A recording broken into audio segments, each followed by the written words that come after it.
Evil Genius back with you here once again, and you know, darn the luck, or darn the timing, or my lack of timing. You know, sometimes you make plans, and the plans you make just don't have a chance to come to fruition.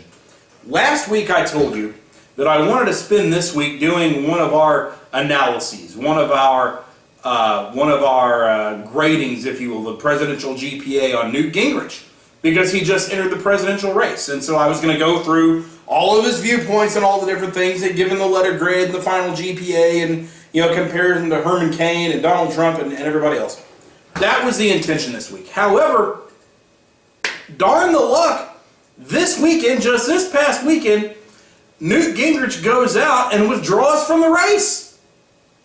He takes his name out of contention in the GOP race. I thought it was odd myself. He was only in it for a few days. But I can't explain the behavior, but that's what he did. He goes out this weekend and essentially withdraws his name from the race, disqualifies himself. So I guess that there's really no need to do any sort of analysis on Newt Gingrich. He's out of the race, and so I guess it's time for us to go on and maybe look at some other people and analyze their viewpoints and just kind of move on in the terms of it. What? You didn't hear?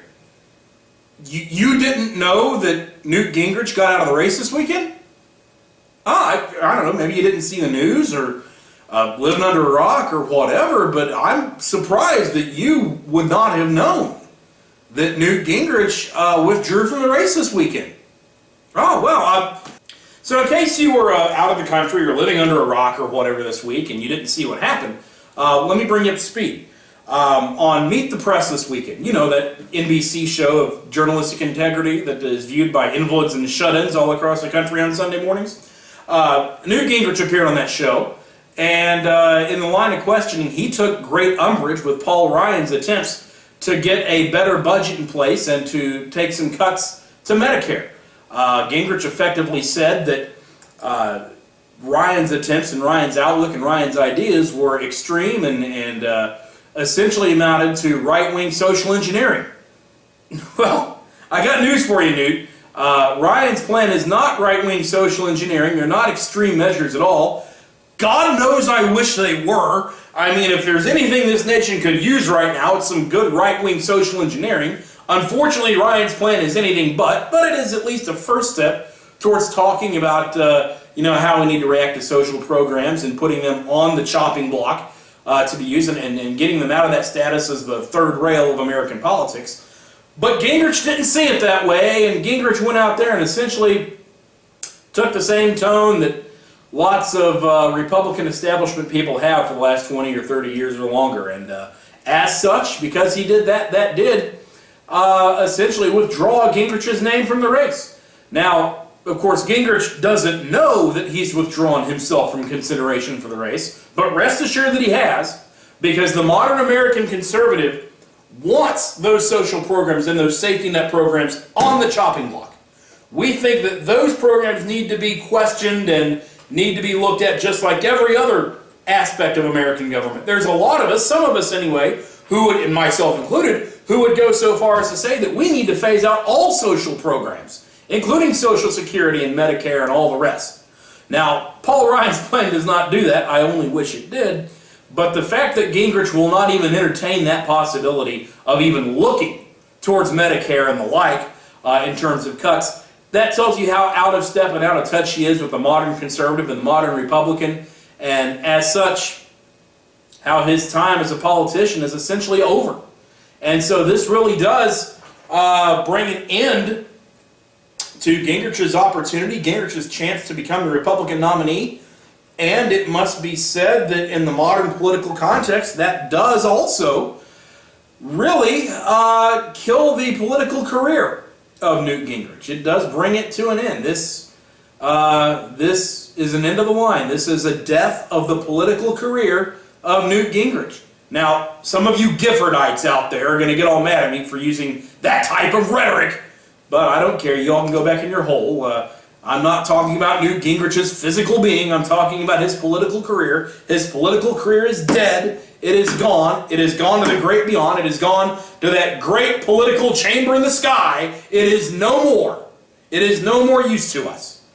It's kind of like when you grew up on a farm, any of you that did, and you live on a farm and you have a jackass on that farm. And you know, the jackass works hard for you for a while, but after a while the jackass gets a little bit too old and it can't really perform its functions the way it used to, so the only humane thing to do is to take that jackass out behind the yard, out behind the barn there. You take that jackass out behind the barn and you take your pistol out and you put it to the forehead of the jackass and you pull the trigger. It's the only humane thing to do. So at this moment in time, we in the conservative movement do the same to the career of Newt Gingrich. We're going to take Newt Gingrich's career out behind the barn, put the gun to its head, and pull the trigger because it's the only humane thing to do.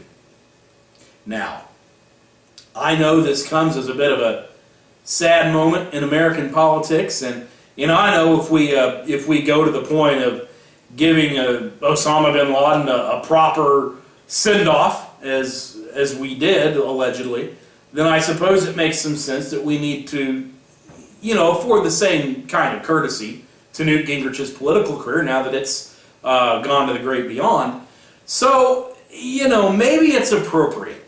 Maybe it's appropriate that we say a few words, that we reflect a little bit, and that we take some time to celebrate Newt Gingrich's political life. And, you know I don't really get along with Newt Gingrich, and he's kind of on my shit list right now, obviously. But, you know, maybe it's my job as a gentleman, maybe it's my job as a human being, maybe it's my job as an American citizen to do the right thing and to take this opportunity to say a few words for the dearly departed career of Mr. Newt Gingrich. Maybe a eulogy is in order, if you will. And I'd like to show that I'm the bigger man and that I can let bygones be bygones. And maybe it falls to me, America's evil genius, to say a few appropriate words at this time of loss for Newt Gingrich's political career. We are gathered here today, and bear with me, this is an emotional situation. It's going to take all I can to get through this without breaking down into tears, but I trust you'll stick with me on this. We are gathered here today to reflect upon the dearly departed political career of Newton Leroy Gingrich. Newton? Your first name is Newton? Oh my God, that's embarrassing. Sorry. I apologize. Newton was a beloved man. In fact, he was so beloved, you can ask any of his mistresses and they'll tell you just how beloved Newton was. Newton's career was one that stretched to the bounds of mediocrity.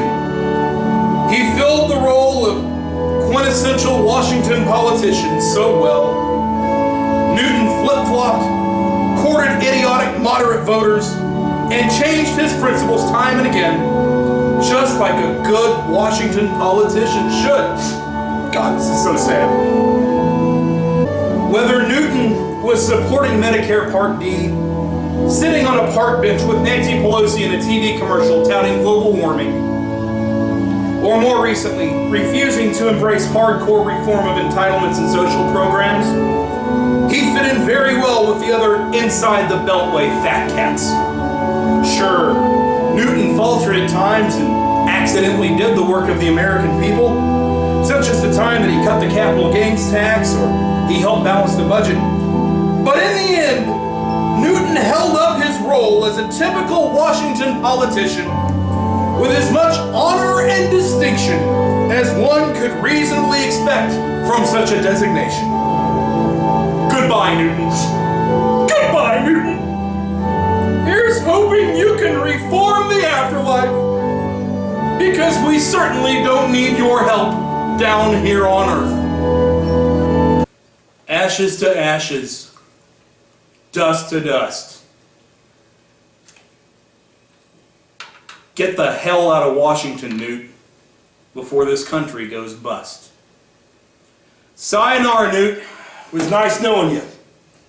Now, it's an opportunity for some real conservatives to take your spot and to get this country back on the right track. That's it for this week, ladies and gentlemen. America's Evil Genius signing off. We'll see you next week.